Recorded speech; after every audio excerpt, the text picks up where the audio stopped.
Hello everyone, and welcome back to TowerGate, day 39. Let's see here, it's April the 11th, 2017. It is a Tuesday. And again, as I said the last couple days, because we're kind of in a situation where there's not much going on with the hearings right now, there's not a whole lot of new information to report on TowerGate, but there are some things going on behind the scenes. And a couple things that are going on that we'll talk about here, but it should be a pretty brief video today.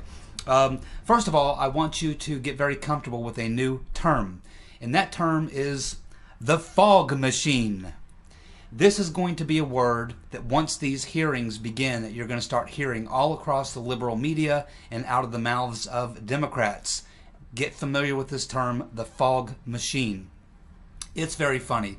If you type in, go to Google, Yahoo, whatever search engine you use, and you type in anything like House Intelligence Committee hearings, Obama wiretap, or House Committee hearings, Nunes, or House Committee Intelligence hearings, whatever search terms you want to put in to get information on what may be happening with the hearings regarding the wiretapping or TowerGate or Obamagate scandal, whatever you want to label it, anything like that, you will notice that you will go through literally 10 or 15 pages on Google or Yahoo or whatever search engine you use, and you will find that you will not find a single story that supports Trump's position that he was surveilled on by Obama or the Obama administration. What you will find is about 10 or 15 pages of stories from NBC, MSNBC, CNBC, all the left-wing media. They dominate. I guess it's just an accident that only left-wing sites come up in the first 10 or 15 pages. You have to go very deep into the search to find any stories on the other side of the equation suggesting that there was possibly surveillance on Trump, which of course we now know there was. Initially they said there wasn't and that he was crazy, but now that it's been pretty much revealed that there was, their fallback position has become, oh well, yeah, we did surveil Trump, but it wasn't political. So it's amazing to see all these sites reporting that Trump's crazy. They're still saying, oh, it's been proven. Oh, it's been proven that there was no surveillance on Trump.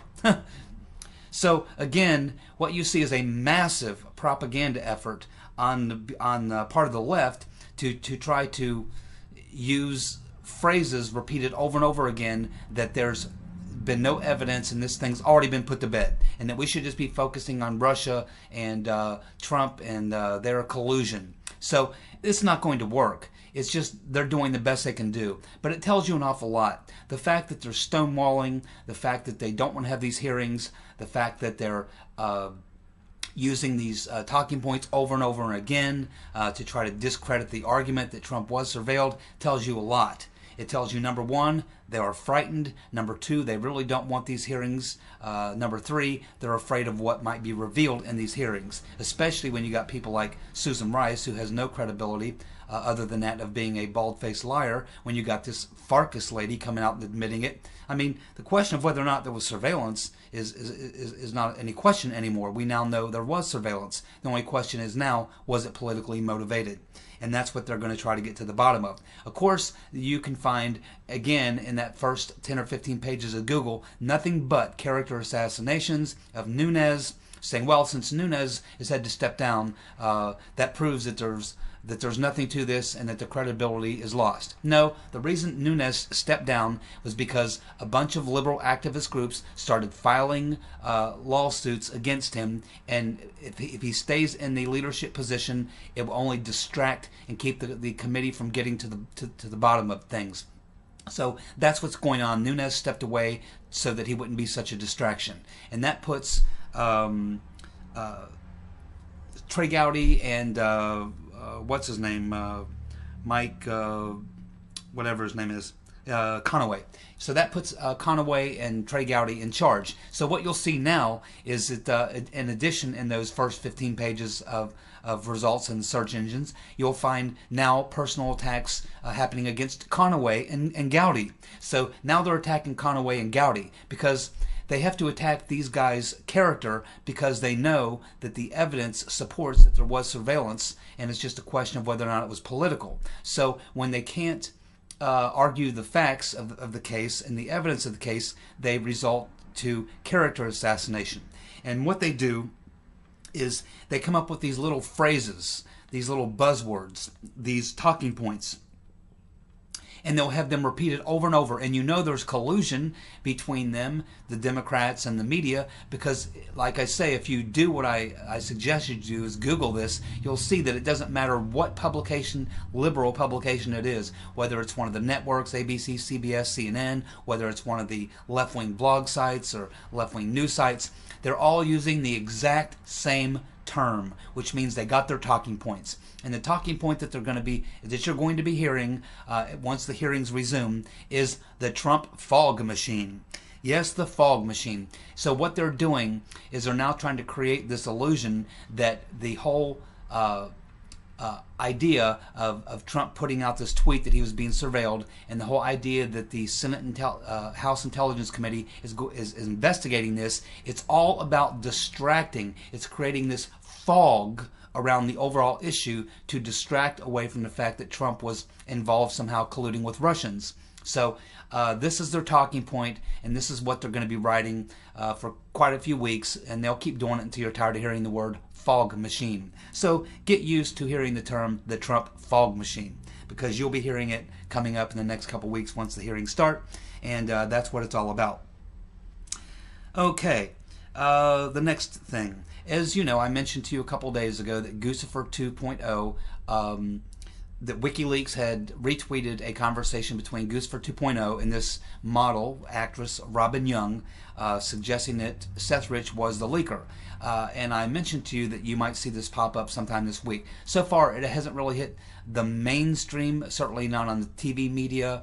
You're not going to hear it at all on any liberal networks. But I thought Fox, maybe Carlson, or Hannity would touch on it. It's only Tuesday, so, and I didn't listen to any of Hannity today or Carlson. We'll see what he says tonight, but we'll see if we get through the week before one of them pick up on this story. But there are more and more sites picking it up. Red State and Slate and some of these other sites are actually covering it now, and every day you're hearing more and more about it.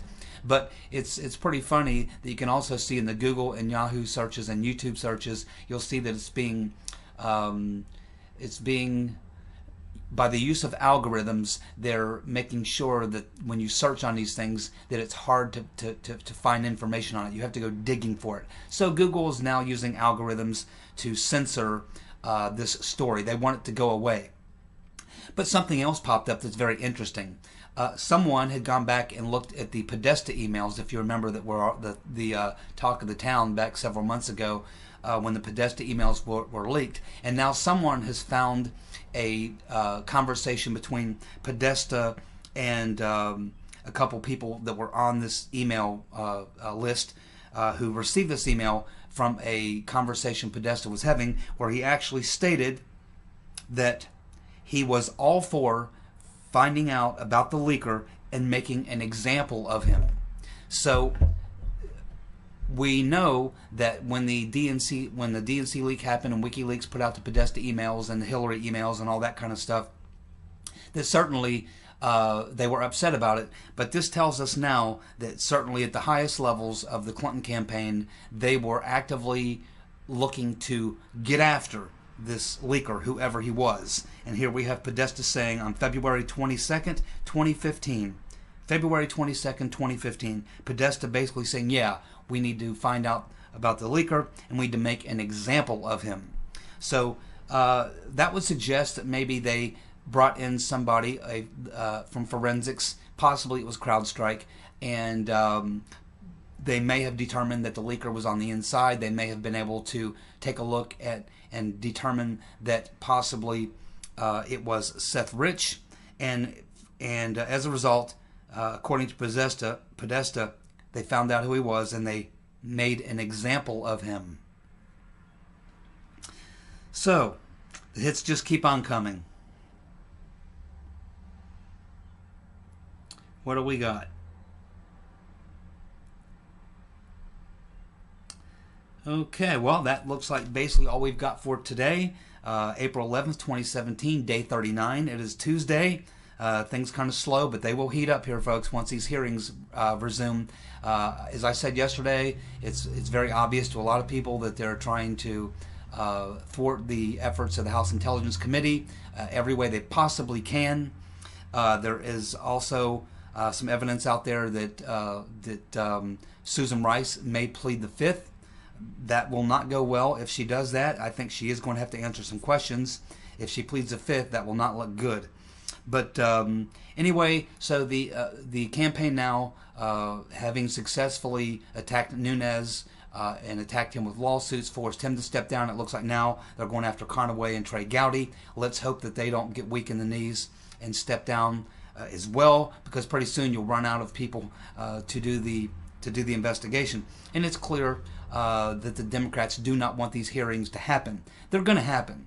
And there's nothing that's going to stop that. And as I said yesterday, if I were a political advisor to the Democrats, no matter how damaging this stuff is, I would rather get it out of the way right now and at least have some time to recover from it, have people, possibly forget a lot of it. But if they keep dragging this out and dragging this out, it's not going to play into their favor, because in a year from now, Democrats will be out running for re-election. And you don't want to be a Democrat running for re-election right in the heart of the hearings that are disclosing that Obama administration officials were involved in a political operation to assassinate the character of Donald Trump and people around him during the campaign. But it appears that if they want to play that game, then I'm sure the Republicans can play that game as well. In fact, if I'm the Republicans, that's exactly what I do. I drag these hearings on for another year. And if these witnesses don't want to come forward, that's fine. I wait a couple months, I subpoena one guy, I wait a couple weeks later, subpoena another guy. I drag this thing out right until we get into the beginning of the 2018 re-election or the 2018 midterms, and then I go all heavy on the Senate here, on the House hearings, and make sure that stuff is top stories, top headline news every day in the weeks leading up to the 2018 elections. That's exactly how I play it. I mean, if the Democrats want to play that kind of a game, I would certainly play that game with them. And if they do it correctly, they'll beat them. So anyway, that's where we are. April 11th, 2017, day 39, TowerGate. So we'll see what happens, and I'll keep watching this Goose for 2.0 story and see how long it takes for it to percolate itself into the mainstream, which it really has not yet. Certainly not on the TV or cable networks. But we'll see how long it takes before Fox, Hannity, or Tucker Carlson pick up on this story. My guess is they probably already know about it. My guess is they're probably digging into it or sitting back and watching it to see where it goes. But I expect that when this begins to appear, hopefully by the time the hearings resume, it'll be interesting to see if they explore and go down this road in the House Intelligence Committee hearings. Be interesting if they explore this. Wouldn't you love to see Goose for 2.0 brought in to testify? And Robin Young brought in to testify? And John Podesta brought in to testify and to explain what he meant about getting back at the leaker? All this could be oh so interesting. Okay, folks, y'all have a good day, and we'll see you back here tomorrow. Take care. Bye.